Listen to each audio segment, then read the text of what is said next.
Good morning.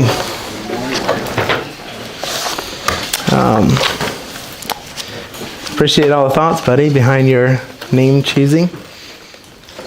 I guess I'm one that doesn't think quite in that depth, but it's neat when other people, we're not all the same, so what Buddy was talking about is the introduction into this world, so to speak. We're all born, every one of us sitting here, and it's where we start our journey. The topic that I am planning on talking about is something that we'll be affected by, especially in America. And the first question I have is, are you controlled by artificial intelligence? You might be thinking, what are you talking about? AI controlled? Surely not. I hope this is not the case, and I trust most sitting in this room can give a definite no. But also I know how stealthy this programming can be and how it can rope us in without us knowing it. So what I'm going to be talking about today is something I've been thinking about, something I've been working on in my life, is the use of electronic devices. There's a certain aspect about them that is very alluring, and I've not always withstood that. I also think they can be used for good, so I want to make sure that gets said as well. But a lot of what we're going to look at is the negative effects of it. Some studies that have been done, and some authors, and some of my ideas too. I made this drawing here. Now, before I show it, well, actually, it doesn't really matter, I guess. So, I made this monster. And if you see there's a little guy there running away, it kind of looks funny, but it really isn't. The reason I you all can see that. Maybe I should pass it around. This side, it says, good news, you're in control. So, I'll first point at that. Let me hold it right there. Oh, okay, sorry. So you're in control, that's the good news. This monster can't do anything without your consent. The bad news is, this monster is happy to take anything you give it. So, it doesn't matter how small it is. It can be the smallest moment, he's very happy for it. And unfortunately, a lot of people end up within the jaws of this creature. I'm going to call it, I don't really like to call it technology because I don't think technology in and of itself is wrong, so I don't want to paint that as a monster. But the overuse of technology becomes a monster. The addiction to technology becomes the monster. Time lost or wasted becomes a monster. Anyways, that's what I'm trying to depict there.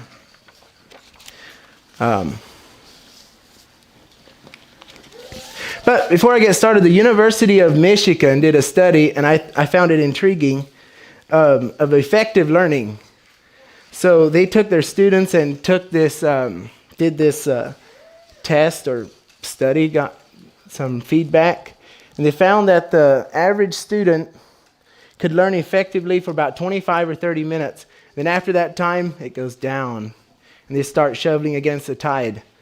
I'm pretty sure all of us have had that to some degree, where we are sitting, listening to someone, explaining something, and all of a sudden our interest just goes down the hill, and somehow we're just hearing words, but it's not really sinking in. Anyways, this window is talking about the time that it can typically sink in very well.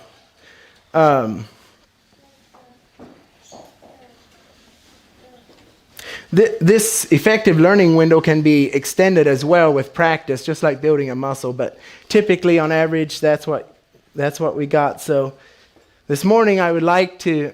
I'm not going to go past 30 minutes, but I would like to stay semi-close to this effective learning window, and hopefully things will soak in.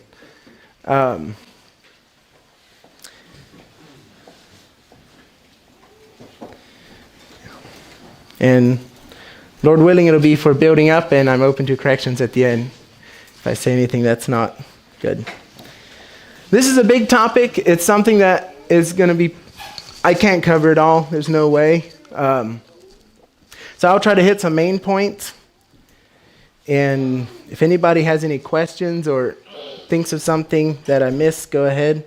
And maybe be easier if it wasn't in the comments. But even if it's during, if you have questions, feel free to ask them. What if I told you that there's a society that spends 20 to 40 years of their life staring at this? Does anybody know what that is? Some of you do, some of you probably don't, maybe most don't. What's that? It's the spectrum that is used when most, if not all, LCD screens, this is the color that you're actually seeing, but green, blue, and white, red, green, and blue. Red, green, and blue make white if they're in a color of light. Anyway, so if you zoom in on your smartphone, TV, laptop, computer, tablet, whatever, more than likely this is what you'll see. Probably a little different shapes, but those are the colors that define our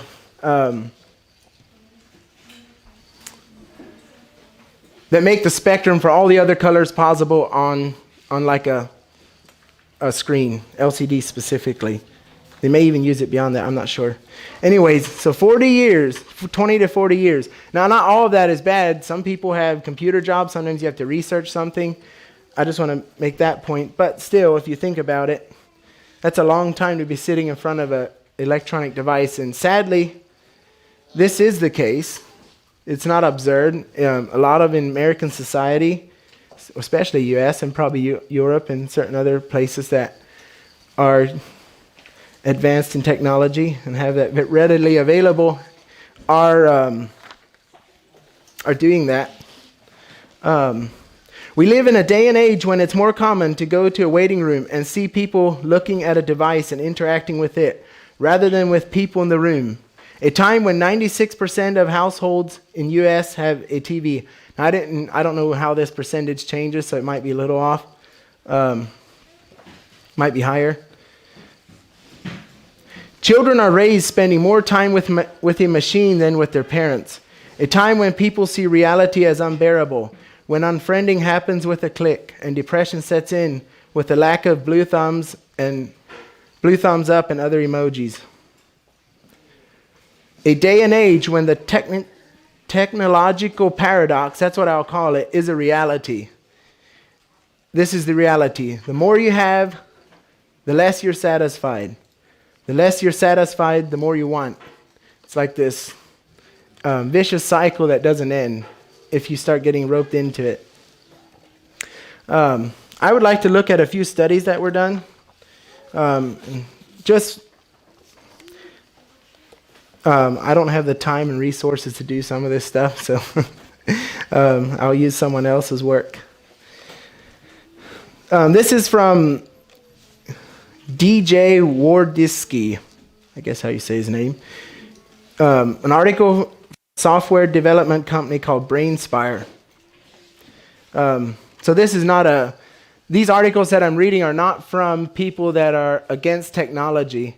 Most of them are either from like Washington Post maybe, or some other, like this is an actual software development company, and this is what they have to say about it. What I'm saying is not a biased report, in my opinion, because it comes from people that are actually promoting it to a certain level too. Technology has both, quote, technology has both eliminated a gap and created one. Virtual distance is a phenomenon where people are physically together but detached from each other due to being completely absorbed with their technological device, such as a laptop, smartphone, tablet, mobile device. This translates to couples, parents, and children, and all types of other human interactions being relegated to the background while people are busy connecting with others in digital space via their technological device. It's the end of intimacy. It is not uncommon for people to prefer texting instead of actually meeting, or or at the very least calling and thus hearing another human voice. It is not uncommon for people to walk around or even sit with others, head bowed to their digital device without saying a word or even noticing anything about anyone else. Human interactions and relations have largely decreased, while intimacy and human-to-human interaction have been replaced with human-to-machine interactions. Couples. It is not uncommon for couples to spend less and less time actually talking with each other and more time glued to their mobile device or TV sets. Teachers and students. The advent of tablets, apps, and computer devices have seen schools using mobile devices and internet gateways for assignments and learning. Parents and children. Often tablets raise children more than the parents do, while their parents' inability to directly engage with their children often result in disconnected children who have not developed the correct social skills to engage with others in a healthy manner. I'm not going to read everything that I wrote or that I copied here. If you want to go read the full articles, you can do that if you're interested. I would like to add to this list also people lose their ability to remember things as well. Like, at least it works for me. Now, some people may not have a good memory to start with, so something that recalls information might be a good thing, but there's other people that have good memories, or could have good memories, and they are dampened because of the use of technology. Like, you might want to know how many ounces are in a quart, for example. And because your brain knows that it can just type it in on Google, it subconsciously phases that, I don't know if it's a muscle or how that works, electrical connection out. Anyway, so the next time you need to know if it's a week or two later, you just Google it. No problem. But if it would have been 100, 200 years ago, if you got some information and you forgot it, that'd be it. Old people were more what's the word? No. Older people were more of a blessing years ago because their knowledge they had something to impart to the younger generation. Nowadays, we can collect a lot of stuff from Google, and that has its bad sides too. Relationships are brought to ruin because there is no quick fix, like the digital world has programmed people. There is no backspace in the real world. In reality, good things take time and effort. You know, I discovered this in a small way. When I'm writing something out by hand, I have to actually think about what I'm writing. Instead of it on the computer, I can just hit backspace if something's wrong. Anyways, that's not in reality. You can do that too.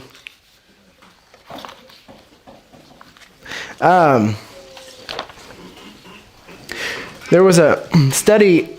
This is a short story on NPR. Some time ago, a couple of psychologists were having lunch together at a cafe in Harvard Square in Cambridge, Mass. That makes it sound more official, at least if it's worded that way. I decided. They did what millions of us do as we chat with other people. They put down their smartphones on the table next to them. They noticed something. And this is one of the psychologists. We almost felt like the gravitational pull towards our phones, even though they weren't ringing. We felt this pull. Our phones were sort of calling out to us, even though they were silent. So this got Ward, that's one of the guys, and another researcher, Martin Bowes, thinking, if their brains were occupied at least a little by feeling the phones were calling out to them, what effect might it have on their mental abilities? So with the co-author Kristen Duke and Eilert Neasy, they conducted a series of experiments. They had volunteers come in, take cognitive tests. But there was a catch. Some volunteers were told to leave their phones in another room. Some were told to leave their phones in a bag or pocket. And others were told to leave their phones on the desk next to them as they took the test. Now, all the phones were on silent. Big difference emerged between the volunteers as they took the test, especially when it came to understanding and solving novel problems. What we found is that people did better on the task the further their phones were from them. Those who had their phones in another room did significantly better than those who had their phones on the desk right in front of them. And then those who had their phones in their pockets or handbags were sort of in the middle.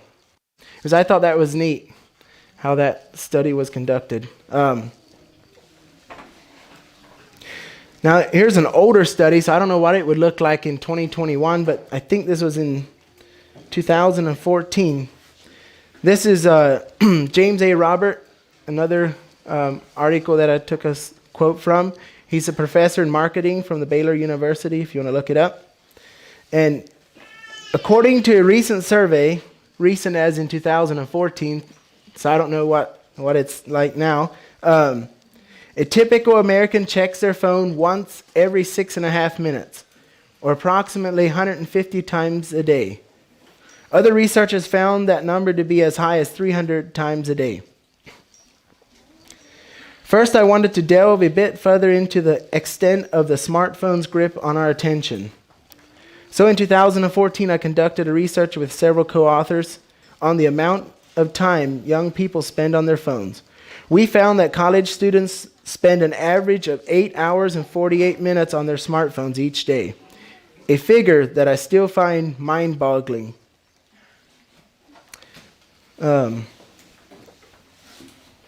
79% of us reach for our phones within 15 minutes of waking. 68% sleep with them. 67% check their smartphones even when they're not ringing or vibrating. And 46% state that they can't live without their smartphone.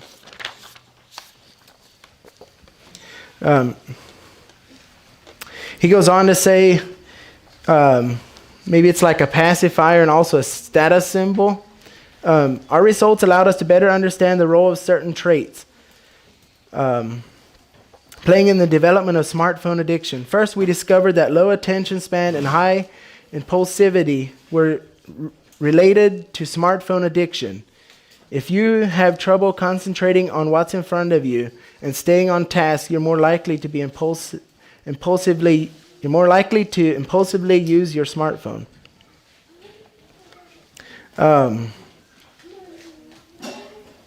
In their study, they also found that the average attention span of a human, this is in 2015, is 8.25 seconds.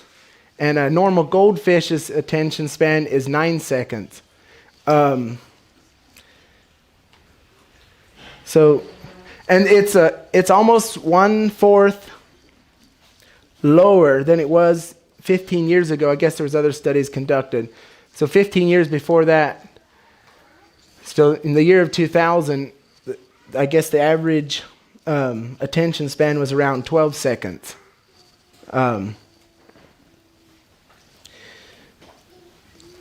When it comes to personality traits, 3 were found to influence your likelihood of being addicted to your cellular device. The first was emotional instability. Moody or temperamental people are more likely to be addicted to their smartphones than their more stable counterparts. It appears that those people may look for a combination of solace and distraction in their smartphones.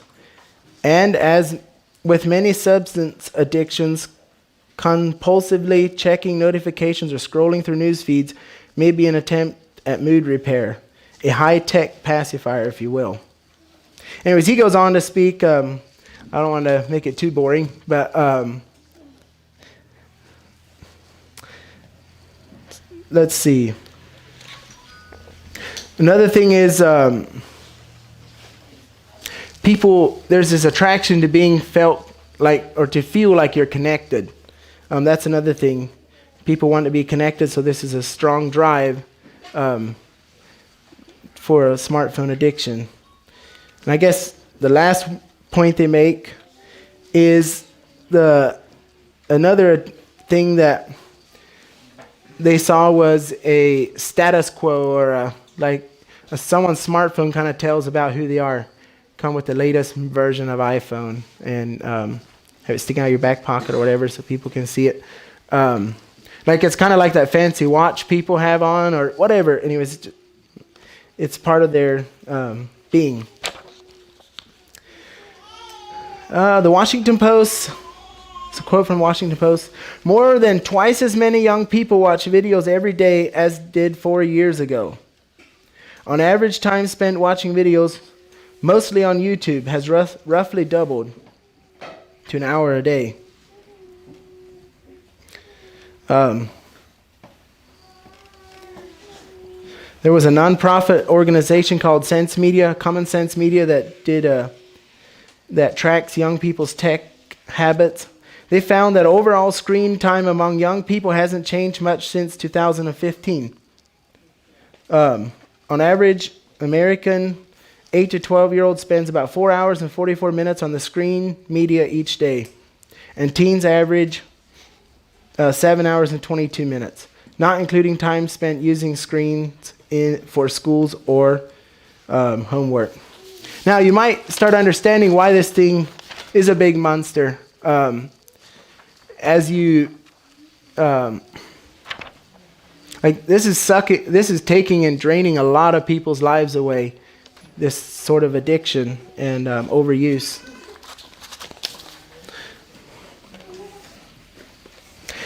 The New York Post, I found a few, I don't know if the surveys were conducted on different times, and probably it just shows how a survey is probably more true if it comes out to different numbers than if every survey lined up exactly the same. But this one survey says that Americans, this is the New York Post, Americans spend nearly half of their waking hours looking at a screen. Now, this could also be for work. I think this is all included. And they did a math. They figured up that would be 7,956 days of someone's life that they spent looking at a screen. And they say it's only growing.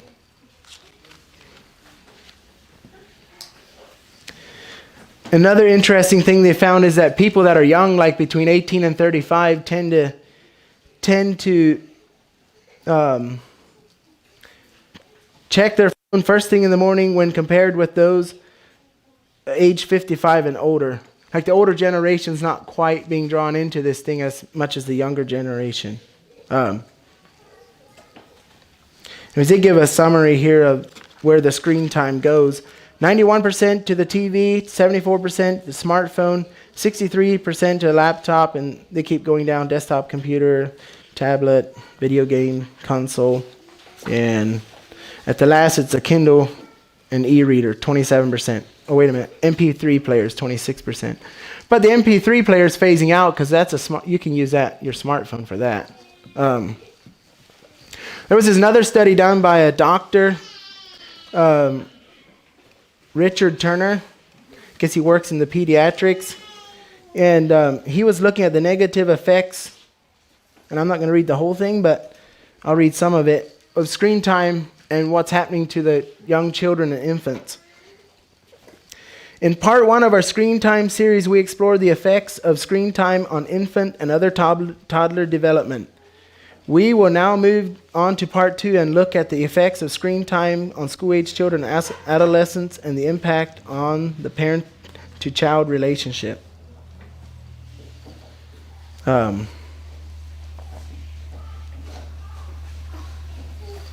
Let's see. Family and daily stress was also explored, revealing parents felt mobile devices help keep kids quiet, decrease conflict, and lead to more peace and quiet in the home. One parent put it this way: "It is so easy, just put up your feet, plug it in, and it's all over. And he's watching a DVD and I'm on my phone. It's quiet and it's peaceful. It's like no conflict. At church or any other long event, give them a phone and keep them entertained." Now this guy says that there is time to give children phones and videos, and I think that's kind of up to parents. But the thing he's having a problem with is just all the time. So kids need positive interaction and attention from their caregivers. They need to bond. They need their parents and caregivers to show them that not only are they loved, but you enjoy playing with them. Have an interest in their interests and encourage their imaginations, dreams, and activities. They need to know you just simply like them and like spending quality time with them, doing things they enjoy. Kids need attention. Let's say that again. Kids, then you got a capital, need attention. And believe me, they will get it one way or another. The still face experiment demonstrates this perfectly. It was profoundly illustrates even an infant how crucial it is for parents to be actively involved and engaged with their children.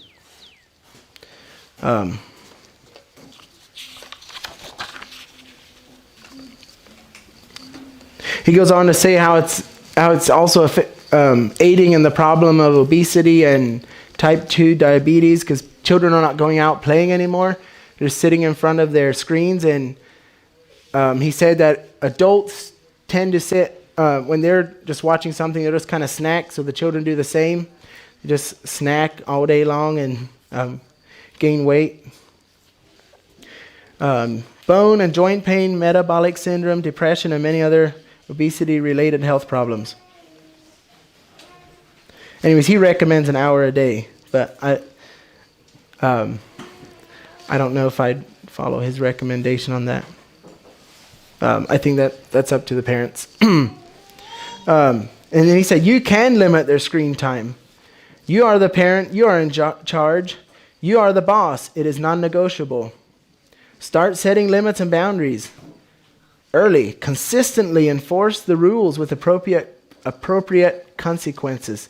Engage your children. And remember, the more positive attention you give them, the less negative attention they will seek. That is some of the articles. Now I have a few thoughts. But before I get into those thoughts or questions or challenges, some of them that I find in my own life, I would like to tell a story.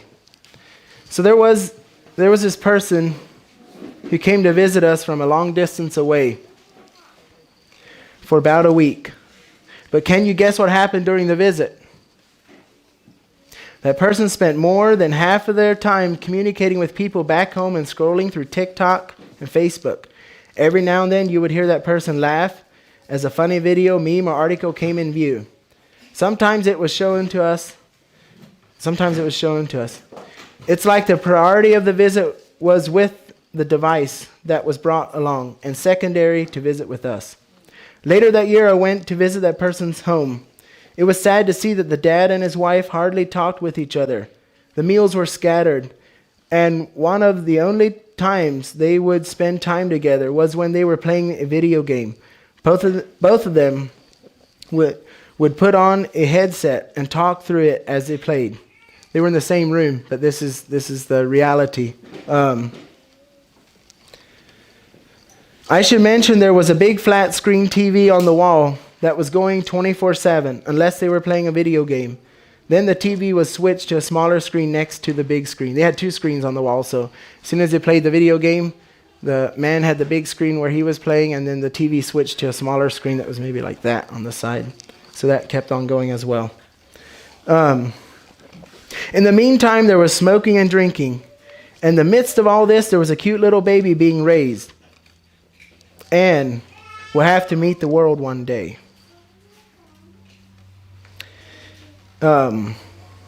It's just sad when you see that. In short, smartphones and electronic devices are very addictive. People turn to them for consolation, happiness, friendship, relaxation, entertainment. The list could go on. What a disaster that a programmed piece of matter, when I'm talking about matter, wood, steel, dirt, whatever. Programmed piece of matter takes the place of God and fellow humans. No wonder depression has risen, especially in young people. Which further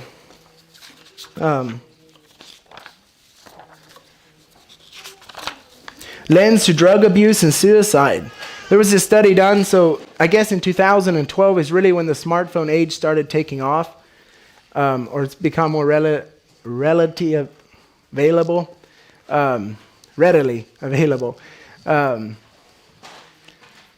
And they noticed that during that time, young people started dealing with depression more. People started, especially young people, started being more of a suicide problem. And they think it's correlated with smartphone use and devices in general. You know, it would look way different to some of you who have played games before. What if you're playing and your character on your game, I don't know what, you'd be playing Motocross Madness or something, comes to my mind, or some war game, and you would wreck. And that second you wreck, the computer would fry, and you'd have to go buy a new one. That would change the dynamics big time for anybody that would be playing. But since it's virtual reality, you have unlimited lives. Maybe especially with the premium program, you get a few more than if you have a trial version. Anyways, it teaches people and programs people, especially a young generation raised in it, to not know and be aware of what actually reality is. And someone mentioned that then they are thrust into reality, and then all of a sudden you, how did he word it? Some people had watched this video. Your mom can't get you through school anymore. She can't, because you're last doesn't mean anything anymore. I guess the schools are giving out last entry medals or something. Some schools. Anyways, he was saying that it's all fake reality. Now, you here in this room may not be consumed as much with electronics as a lot of people in this society. But this monster is stealthy and will take any amount you will give it. The only way we can change anything is to change ourselves. I would like to make it clear, I'm not against the use of technology and smartphones, but I think there's a big danger involved with this. But like most things, it's easier to slide towards the bad. And I just made an illustration here. Does anybody know what that is? If you take a seesaw and you put 100 pounds on one side, let's say that's the bad, and you put 25 pounds on the other side, which way is the 25 pounds going to tend to slide?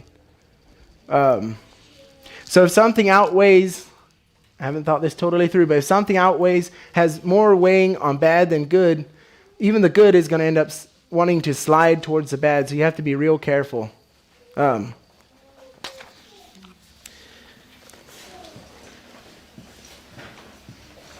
Another thing to remember is that young people are a lot easier to program. I think this is why Solomon said, train up a child in the way he should go. Even when he is old, he will not depart from it. Proverbs 22:6. It's why schooling is important when they're young. You can teach a child something that they did not work for, and they know it. Like, I was raised in a family that speaks 2 languages. I didn't have to work to learn Pennsylvania Dutch. Now I have to to learn Spanish. Some people here are teaching their children Spanish as they're growing up. Those children, when they grow up, they won't need to work for the effort their parents put in them. They will just know whatever it may be, skill sets, anything.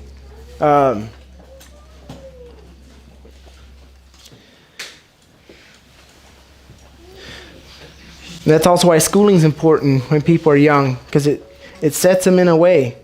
I've noticed before, I'm talking about here, what a large army of young people we have coming along.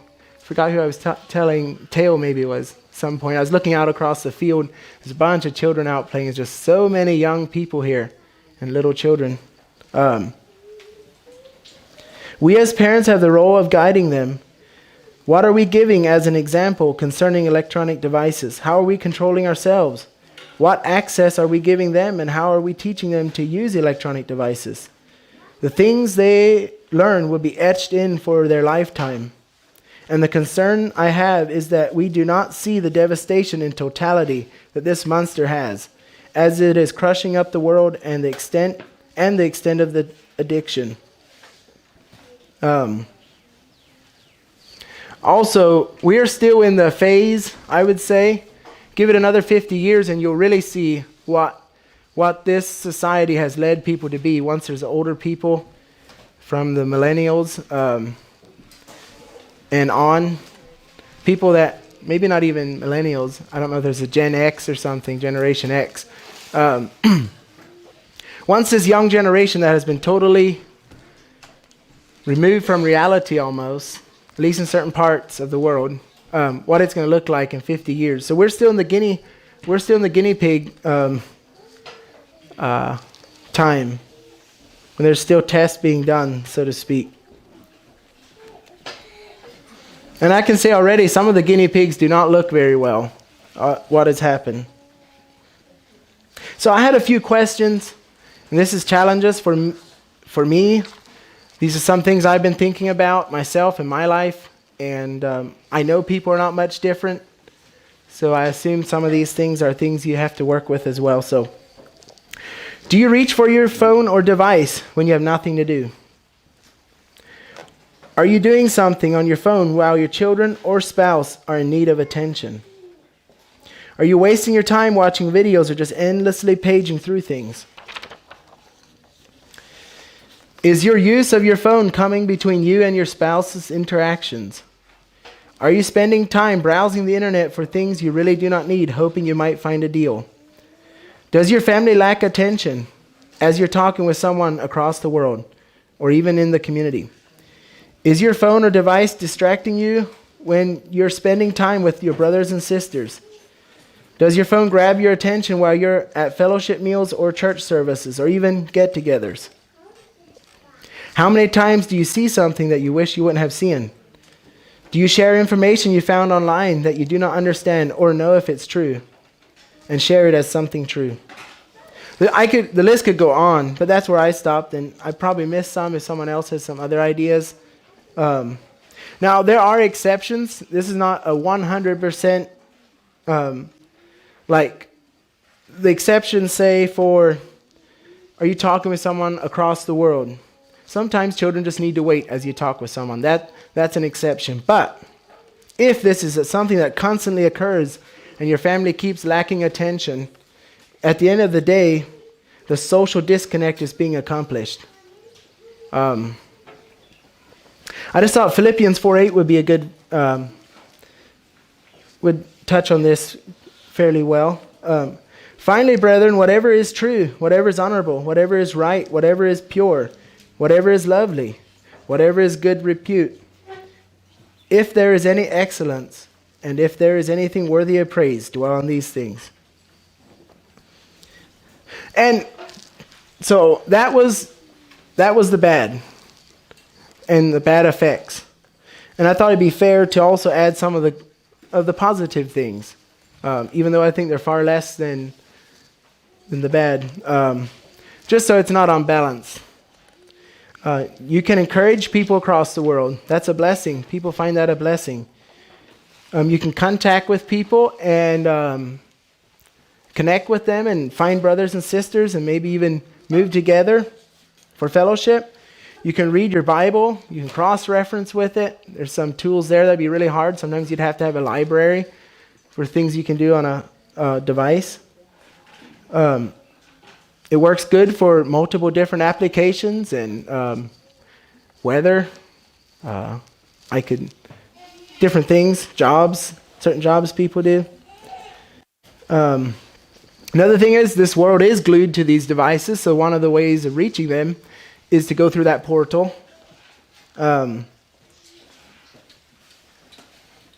Sometimes it's a blessing to research a topic that would just be pretty hard to do if you didn't have internet in this time and age that we live. I was wondering how many newspapers you browsed through to find. Well, there's your answer. And there's probably more good things that would come from correct use. Anyways, I had a few closing thoughts. Smartphones and electronic devices are tools and not toys, something to be less acquainted with, not impressed with, treated as very addictive, and most of all, given no priority. The only priority it gets is for things that are good and wholesome. If indeed it is stealing our precious moments away, remember, we are being controlled by a machine and its programmers. And I think where Jesus mentioned about that we'll give account for every idle word that we speak, I feel like we'll give the same account for our usage on devices. And this goes across anything that we waste time on. But this is specifically what I'm talking about. So that's all I have. Questions or corrections or comments? Thank you, Lloyd. I really appreciate you sharing those things, and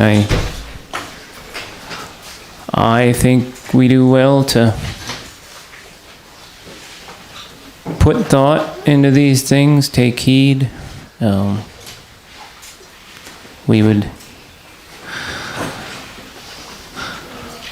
even if we found some good purposeful reason to keep a lion or a tiger around us for some real practical reason, we'd do it with great caution and great heed because of all the dangers that would come with it. And I think that's how we ought to view these things. It is a subject that is it's interesting to me. It's important to me.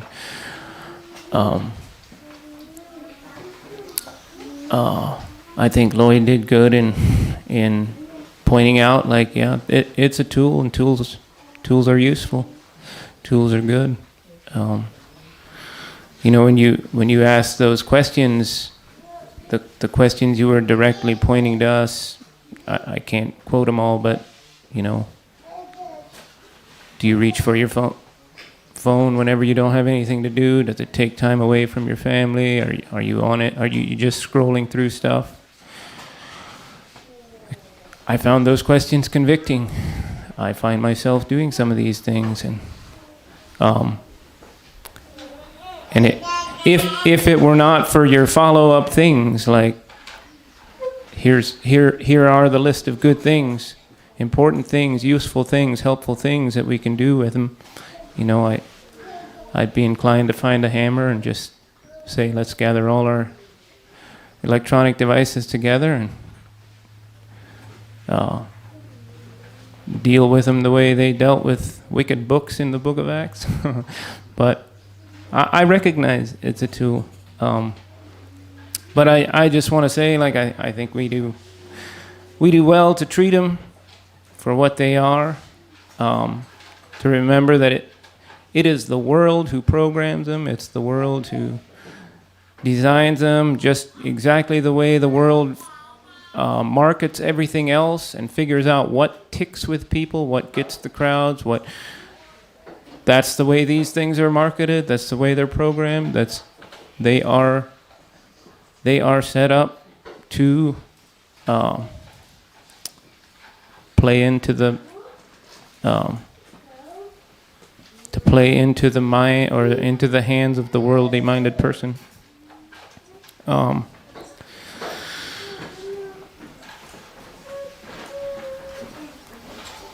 You kind of touched on this, but I think one of the reasons that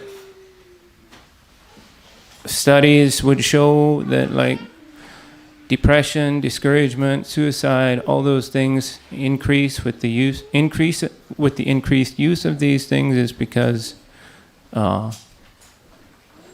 when you people, I don't know if I can thoroughly explain this, but it has something to do with people get a little bit of a high when somebody sends you a thumbs up, when they give you a like, when they send you a friend request, when they all those things, but like on social media, you only we're inclined to compare ourselves with each other, and so everybody is just posting their bests on their sites. Even they're almost doing a performance, right? If they're videoing something that they're going to post with the whole world, they're posting their best. They're not posting their worst. Even if they post their failures, they're posted in a way that makes it still seem like they're a good person, handling their failure well, or whatever. And so you only see that part, and then you compare yourself, and you don't meet up with other people, or all these things just take away from the reality of life, the real, like,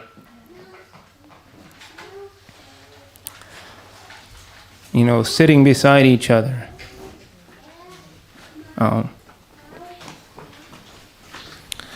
Seeing each other in real ways. I find it amazing sometimes how accurately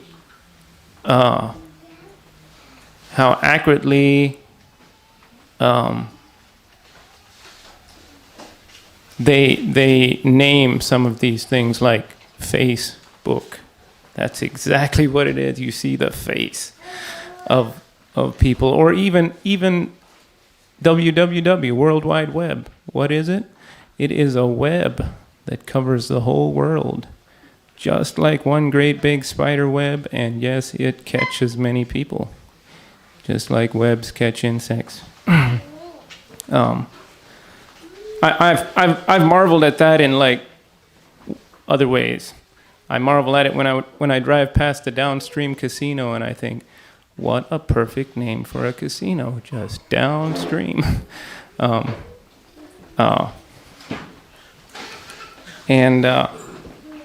Anyways, when I think long about these things, it just doesn't it just makes me long for just old sages, people who can meditate, who can think deeply without even books, let alone the internet. It makes me want people who actually have experience in life, who have lobster claws for their hands and calluses on their knees. And anyway, I just think it's good to be reminded of these things, and I know for good reasons that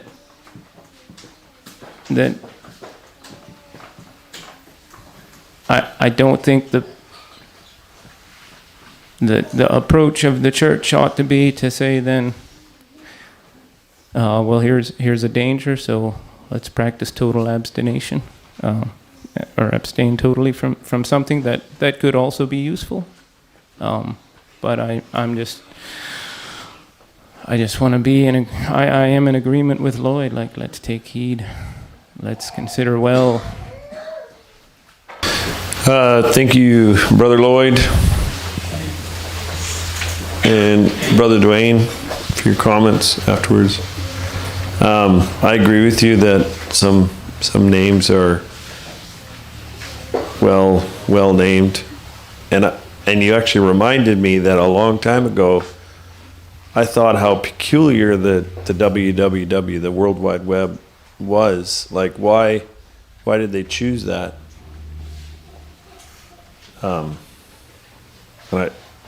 This is prior to me ever having the internet.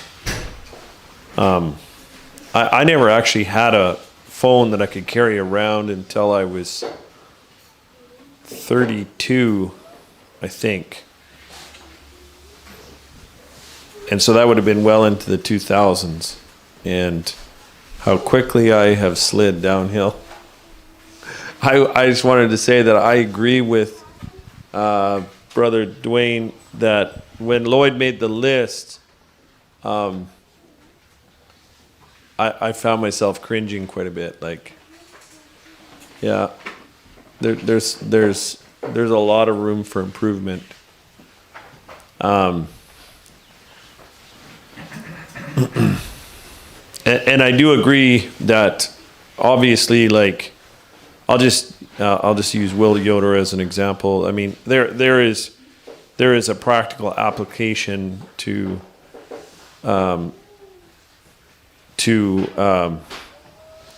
owner operators that with a smart device, but there is there is an easy avenue to temptation there as well, and I also agree with Dwayne what he said about it's pretty easy to say that, like, let's just pile them up and burn them, like. However,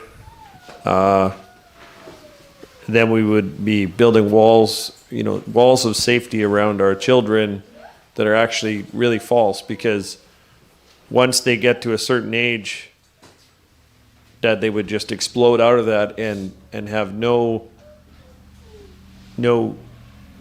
good knowledge about the dangers of it to apply to life.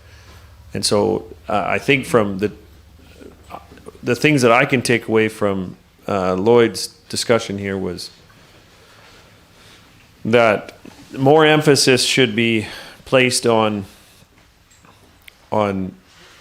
like that one researcher had said, like, you're the parent. There is no room for negotiation with the rules in the household. Set the boundaries.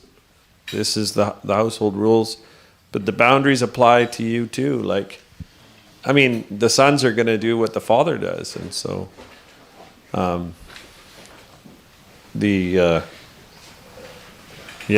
anyway, lots of room for improvement in my life there.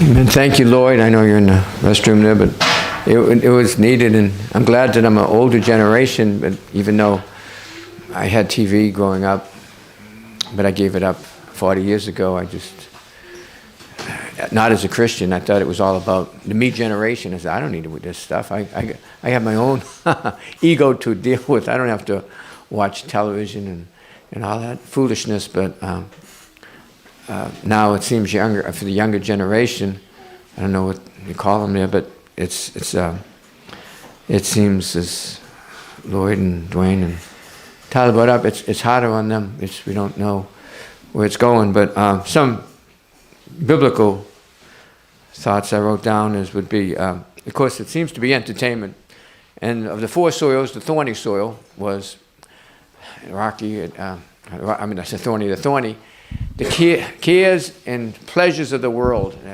drowns out the truth. And Brother Michael Ostringer did a wonderful thing on the cell phone years ago. It was great, and it was long. It was about 6 pages. I read it, Michael Ostringer, and it was great. And I don't know, anyone really takes heed to it that much, but it was great on the dangers of the cell phone. I still have that, and I told Michael I agreed with just about everything he said on it. I use one for work, GPS, but I've also looked at foolish things on there. And if you look at one thing, you call it artificial intelligence, they will program other things to come up that you never asked for. For example, someone at work said, a young guy said, there's a white basketball player named White Chocolate. Look, Google him up, and I watched the video for things. So I can get, every time I Google, I get about all white chocolates, different white chocolates, and different basketball players and all. I just did it one time, and I get a half dozen of these other things that, how if you let him in, he'll give you 6 more demons in there, or something like that. But and Dwayne says it does warp our thinking. It warps your thinking. And TV, when I was growing up, it warped your thinking. Okay, this is a drunk. Let's everyone laugh. This is a homo. Let's everyone laugh. The way the world thinks, it warps our thinking. So we would laugh at drunks. We don't talk about the drunk that abused his wife and the children grow up in that family and how terrible a sin it is. Or the homosexual who's going to be lost forever. But we can laugh at sin by these these electronic devices, the video, how evil it is, and yet people, we just poo-poo it, we can poo-poo it. Well, that's how a drunk walks, and that's how a homo walks and talks, and it's evil. It is so strong. He is the roaring lion, and he's trying so hard to get us, and that easy way is through that. Well, maybe it was yesterday, I worked a few hours yesterday, and someone went in to take a delivery. They said, no, I don't want to go to that person. They stiff you. That means they don't tip you. And I said, well, maybe it will be Bill Gates. Maybe he'll give you $1 million. And like this. And they said, well, he's the richest guy. And they said, no, he's not the richest guy. Don't you know who it is? It's Bezos. He's Amazon. Amazon's the richest. Right, Lloyd? It's all the cell phone. Whatever. If it's an Amazon, the computer, yeah. So it's and I thought Bill Gates, I guess he's probably in the poorhouse. He's not in the poorhouse, but it's all about the internet or something like that. But the psalmist said, I will set no worthless thing before my eyes. We should do that. We should do that. Helen Keller, she wrote, if I had 3 days to see, what she would see. I don't think she'd put down in one of those days, I want to go before a computer and look at all this gobbledygook and all that stuff that's out there. We have our eyes. We can see the constellations at night. They declare the glory of God. We don't have to look at a little screen and show, okay, this is Ursa Minor and Ursa Major, and that is, what do they call all these names for the stars. You can look at the real thing in life, face-to-face communication. And I know we all know that, but we need to go over that. It's face-to-face communication. Can you imagine if Max said to Lisa, before he proposed to her, he did it on the cell phone, and then she said like that. There was no face-to-face communication. That's so. Can you imagine doing? This is so ridiculous. And that's not just like that. And Brother Dwayne's message, dead to the world. Yeah, we should be dead. Dead to the world in the sense that it's. We don't care about the next thing. My wife likes to read every day I go to work, which is about, okay, here's the weather forecast for today. And I say, I'm not interested. If a tornado comes, I'll come back. If it's a flood, I won't come back. I'm not going to work. But she loves to tell me, this is how it's going to be when you go out. All the latest thing. I say, Sarah, I just don't want to know. Life has surprises. Let it be as it is. But one of the things from the Old Testament, when remember the prophet? Dwayne knows it, good story, I guess most of you, that the prophet, he went before, told another prophet, here, hit me over the head, wound me. And the other prophet didn't, so I don't know if he killed him or he struck him down, but then he said, another guy, hit me over the head. And so the prophet did, and he hit the prophet over the head, and he wounded him, bloody, and put a kerchief around his neck. Then he went to Ahab, and he told Ahab the story about, there was a certain man who had a prisoner, and I was to guard him, life and death. But he escaped through my hands. And what's the consequence? And Ahab says, you know the rules. It's your life or his. And he said that, yeah, but I got busy here and there. I was busy here and there. So we get busy here and there with this foolish computer. Busy here and there. And we're wasting the time. Today is the day of salvation. That's not, we redeem the time like that. And then you didn't mention, Lloyd, but of course, from the doctors, there's circadian things. That's when you sleep at night. Your circadian things, Tyler. You get all upset when you watch that screen. Your circadian rhythms, all messed up. So you will have night music. What is it? How do you say it? Am I saying it wrong? Circadian rhythms? Circadian rhythms. I'm from Boston. We talk different. Anyway, the circadian, it messes up your sleep patterns. And you can have wild dreams and all because you're circadian and circadian things. And that's another one. And I hope that you and Harvey, Lloyd, you have less use for that. The good old letter writing was it's a skill, the letter writing. And it takes time and patience. And that's really something. And the electronic gadgets, it's trying to, one of them is to try to beat the curse, as far as work by the sweat of your brow. It's not just, any type of electronic, thing. It's to try to beat you don't want to be a ditch digger or all that. You want, use the forklift and all the other thing. And so it is with these, quote, mind things. It's trying to, I didn't read it, but I knew there was a book called The Brave New World, right? The Brave New World talks about America or any country will be destroyed from within. They're going to be destroyed by their toys, the toys. And the cell phone can be a toy. And it also can be an access. You see one bad picture of a woman, and then pornography can come in. And, you know, for anyone who had that problem, that can do it. It's a bad thing for all of us, all men, even me, you know, a guy. I could look at that and say, hey, that's not, and look at that. And so it is a danger. It is a poison to be avoided over those certain things. But there is good technology and bad technology, as Brother Dwayne and all the brothers said. But anyway, we need that, Lloyd, and we need a lesson like that because Satan is trying to destroy us, our families. I guess that's why the Amish, they didn't like TV because it keeps one person in one room, one person in the other room, right? And you wouldn't have your family time together. You wouldn't eat together. You wouldn't have devotions together. You couldn't sing together. And that's what, were you Amish? Yeah, and that's one of the reasons for the TV. But this is 10 times worse, the cell phone, and yet, you know, we can gobble it up like a fish, and we don't have anything to, you know, to say about it. Satan gets an A+. Let's be aware of his devices. And I really think that Michael Ostringer did a good one on the cell phone. Correct me if I'm wrong. I'm too radical. The Lord be magnified. I appreciated the message, but I think I appreciate the recommendation for smashing or burning, but that's just me.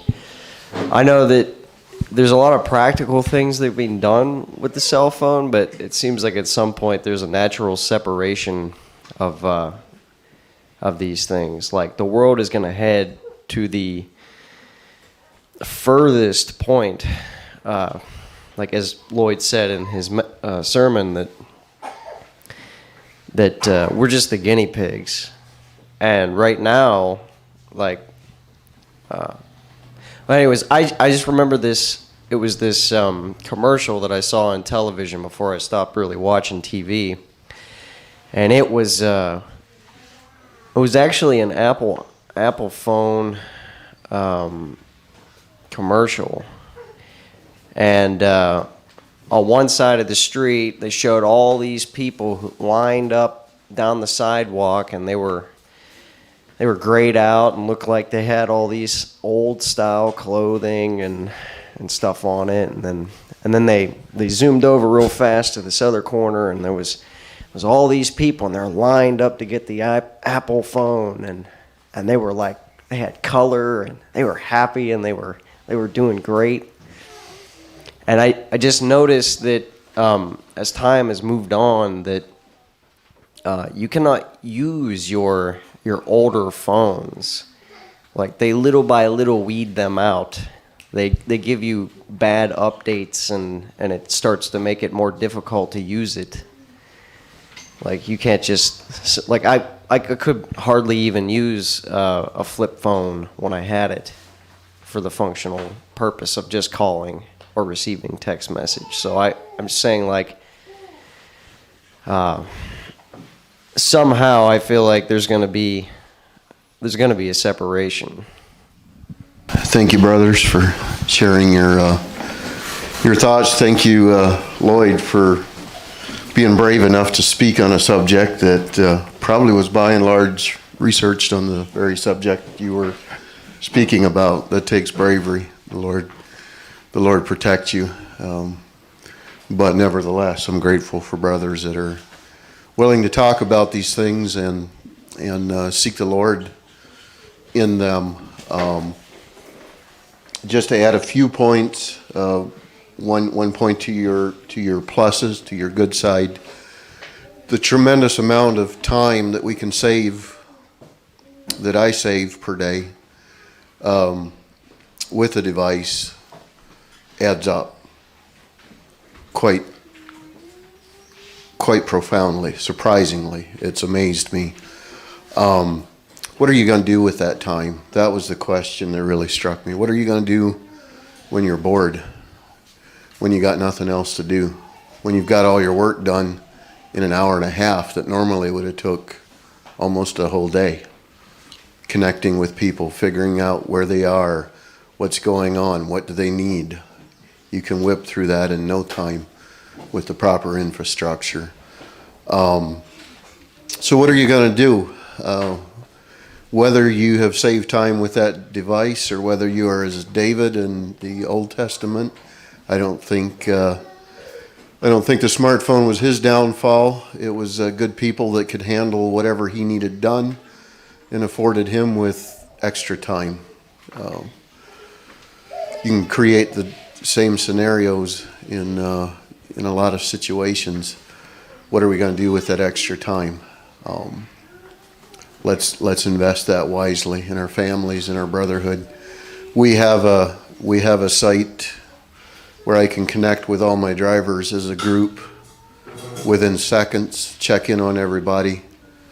Doesn't bother me. I'm not looking for interpersonal relationships necessarily. The fact that we have a group where we do that as brethren, that does bother me. I must confess that we're content with checking in on each other. That shallow, it does bother me. A brother sends out a message, would anybody be interested in going witnessing? As far as I could tell, there was no response. Had we have talked with each other about that, we could have maybe stirred up in each other a desire to go witnessing. I could have asked a brother, yes, I would have liked to go witnessing, but I'm carrying a touch of flu. Is it a good idea to go or isn't it? So let's be careful. Let's be very, very careful on that level. Business is business. But brotherhood relationships, family relationships are way more important than business. There's no trade-off. If we're using technology and we're efficient in our business, let's use that for an opportunity to invest in our other relationships. If you've saved a lot of time not having to call every one of your drivers, then take that time and call a brother. Converse and stir each other up in the faith. That's what we're here for. The Lord be praised. Yeah, I wanted to share my appreciation for the thoughts too, and a lot of what has been shared by all the brothers.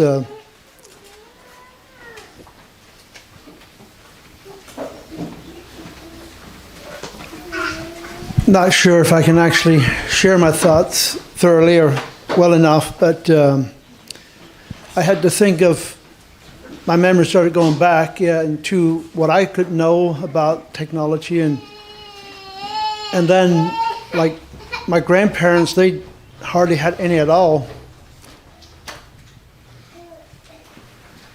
And the basic pattern of a home where my grandparents and my parents came from would have been like you get up in the morning and you work, do your chores, and you eat breakfast, and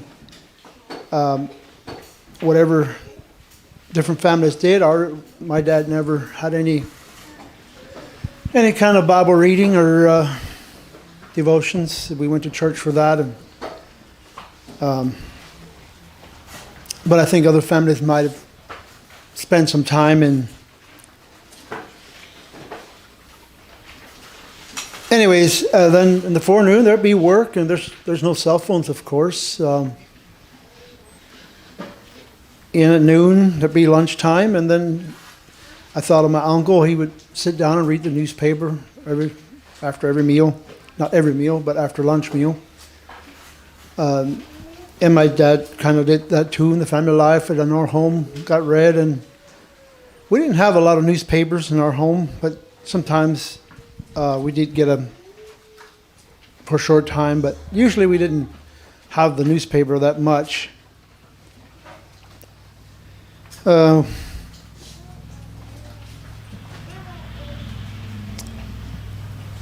how do we use? So are we using our time in a worthy manner with whatever we have? My thoughts also went back to on in the past, Sodom and Gomorrah, or they had no technology, to my knowledge. Their minds were filled with wickedness. I grew up not being trained in that. My mind was full of wickedness, very harmful. It's technology is an easier route, maybe in many ways, of these wicked things. But the warning I would have about that, just because we don't have a certain thing, we're not very safe. There's really not any safety for us. And doesn't mean that we should not care about what these cell phones are doing. I see these patterns that were shared, and I agree with them. I think we do well to discipline ourselves as much as possible. So I could think if we get different jobs, we could come up with a fairly safe solutions here and there. We would have more strength. We would have more time to think. We'd have more time to fellowship. We could maybe work together as a community and maybe be more efficient. Who's willing to sell all they have and do this? These are questions that go through my mind, and I'm saying this not because I think we should be doing that, but I'm saying this because we think there's safety in something that is perhaps not so safe. Again, I agree with all these patterns I see.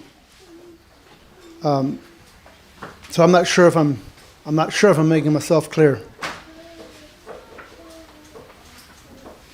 And the things on the phones that they're programmed, like Facebook, they are programmed to captivate people, and that's all the things on there are pretty near that way, excepting maybe the business things that they can be straightforward, but most of the other is designed to catch you, and that's just true. We have to be very, very diligent and careful in those areas if we're going to use them. And I think when I hear these ideas, I feel like just smashing our phones. I think there's an inconsistency involved in that is dangerous too. I just suggest give your phones to me, I'll smash them. No problem. Anybody that like that done to their phone, I'll do it.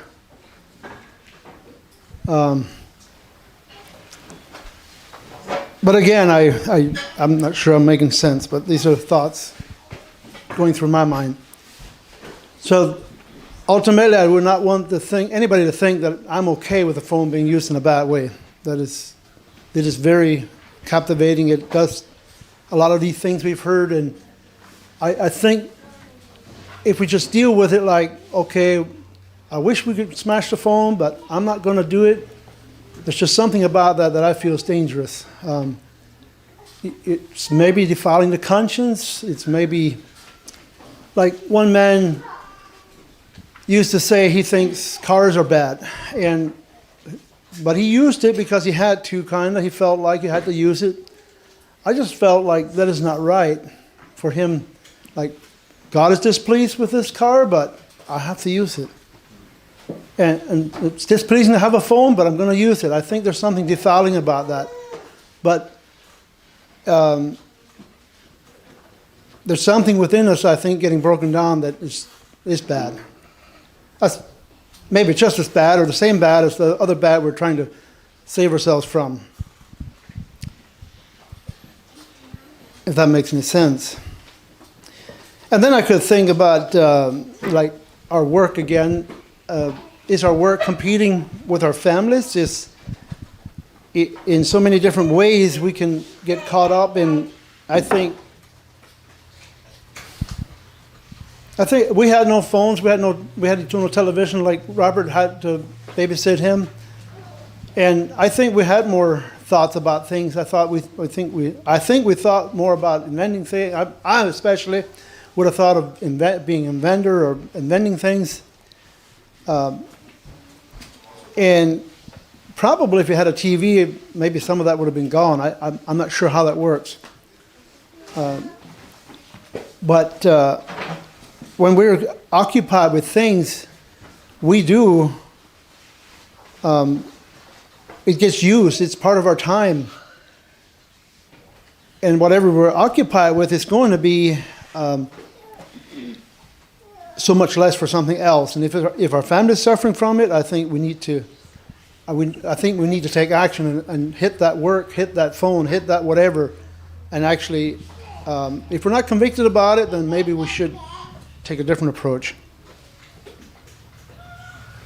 But I think we do well to be more radical about, I don't know, just my idea that we should be more radical as a whole about a lot of things.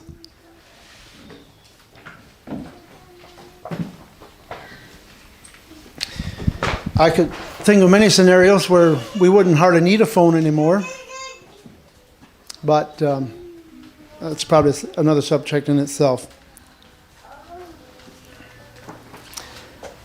But anyways, whatever I'm saying here, I'm not trying to say this in defense of, like, the phone is okay. It is definitely in the hands of the ignorant, in the hands of the youth. It will get used wrongly, and older people as well. There's definitely a draw, and I agree with maybe everything I heard about that part. How to deal with it, I think, is where I think we have to be more careful in not defiling our consciences. If we have a problem with it, I think we should try and deal with it in reality, not maybe oh, it'd be nice if we'd just be in heaven now and everything be nice, and life just doesn't seem to be that way yet. And we have to work, we have to press, we have to strive for this kingdom. And another thought I had was the phone and all our work and everything that we have has to be in subjection to us. It has to be our slave. So if this monster is not our slave, even though he's just getting bits of us, it doesn't matter. If we're his slave and he's demanding these little bits from us, and I guess that was Lloyd's idea, that if he gets a little bit, he's happy. And I would say we're his slave then. And he doesn't care. That monster's fine with a bit here and a bit there. Snakes just need a little bit of food for a year, or maybe a little bunch of food, but then they're good for a year. If they can have this, they're fine.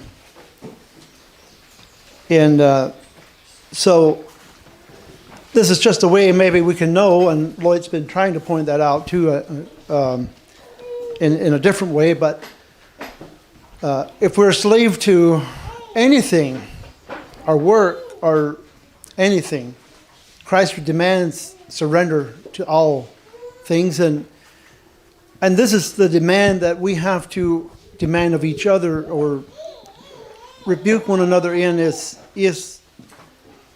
I think our safety is in the fear of God and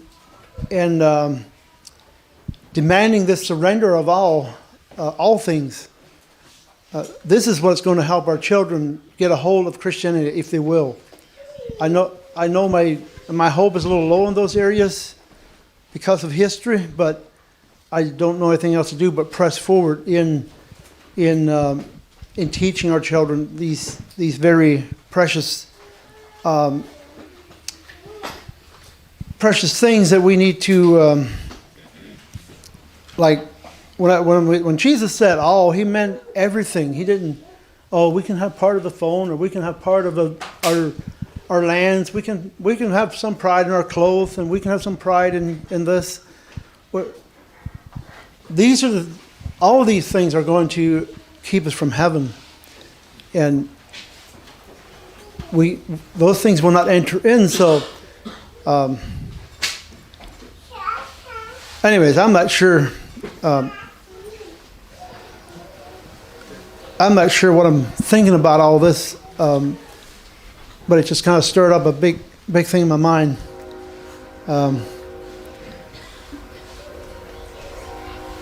I really appreciate any effort we put forward to recognizing these dangers and staying from them. But It's not just in the phone. The phone is a big thing, though. There's something about the society. I tend to think maybe in our group here, I hope and believe that we are keeping these things in check, and we are making lines, and we're not doing this thing of allowing our children to just go ahead and just splurge in this, and so yeah. So let us be warned if we follow the ways of society as a whole, the phone will just fit into all that in that same way. And these things will be happening exactly that way. But if we discipline phones, discipline our homes, discipline our clothes, discipline these desires, we make these things be our slave, I think I have great hope. Anyway, I don't know if any of that made sense, but God bless us all. I just had a quick thought as far as doing something that we feel condemns ourselves. I was wondering, okay, how is that possible? You know, we're thinking that we shouldn't be doing this thing, but we continue to do it. Because I've wondered about myself. You know, I've thought of just putting away my phone. Anyways, I thought of Daniel and I did a tree job one time where there were a bunch of these maple trees with a bunch of tall branches on them, and when I went up there, I was very uncomfortable on top of that tree, and I didn't really want to be there, but so in that way I would have rather been out of the tree, but it was something I had to do because it was my job, and so I was up in the tree feeling uncomfortable with the thing I had. But so I think it's okay to be uncomfortable with something that we're doing because we recognize there's a danger there. I recognize that if my branch breaks off, or if I don't tie my rope right and I fall out of the tree, I'm gonna get hurt real bad and probably die. And I think the problem is if we get up in that tree and we aren't aware of that anymore, that's when we're probably gonna be in big trouble and fall down sometime when we start tying our ropes in crazy ways and start swinging through the branches and someone falls down and dies, then because we aren't recognizing that danger anymore. So we can do something that we do things that we don't feel comfortable with, but we have to. It's because we recognize the danger, and if we stop recognizing that danger, then we'll possibly die spiritually, or at least get hurt spiritually.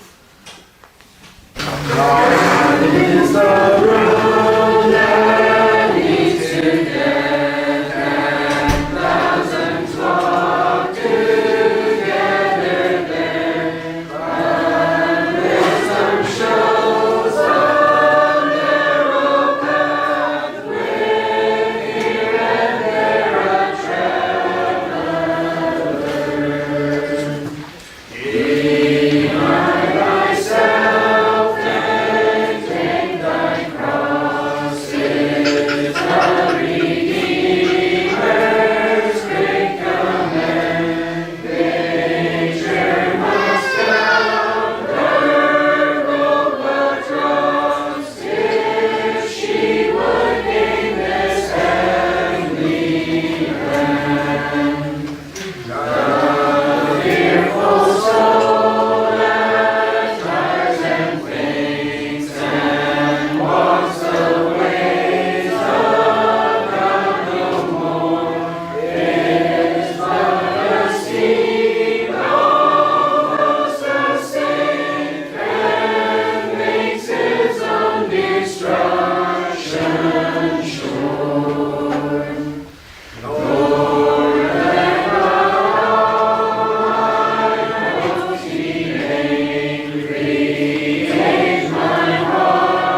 Jesus.